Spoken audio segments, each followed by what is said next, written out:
आताच मी वर iPhone 17 512 GB ची किंमत चेक केली. ती आहे 1,03,000 रुपये. खाली EMI चा ऑप्शन आहे. 5,038 रुपयाचा EMI आहे. 24 महिने मी जर तो EMI घेतला तर I will be paying around 1,21,000 for the phone. Calculation केलं तर तुम्हाला कळेल की याच्यावरती मी 8% व्याज देणार आहे.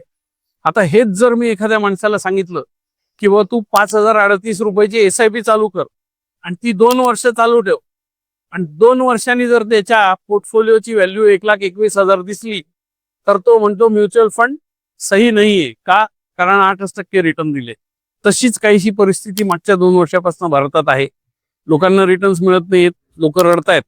पण तेच रिटर्न्स जेव्हा तुम्ही बँकेच्या घशात घालता बाय टेकिंग अ EMI आणि तो फोन तुमचा अपग्रेड करता तेव्हा तुम्हाला काहीही वाटत नाही. याच्या मागे मानसिकता काय आहे तर लायबिलिटीजचं अट्रॅक्शन आपल्याला जास्त आहे. तो जो पोर्टफोलिओ आहे तो आज 2 वर्षांनी जरी 8% रिटर्न दिला असेल तरी पुढच्या 5, 10, 15 वर्षात त्याची व्हॅल्यू वाढणार आहे. तुमच्या आयफोनची व्हॅल्यू ही फक्त कमी होत जाणार आहे. मी असं म्हणत नाही की आयफोन घेऊ नका. माझं एवढंच सांगणं आहे की आयफोन ही लायबिलिटी आहे हे समजून घ्या आणि आधी ॲसेट बनवा.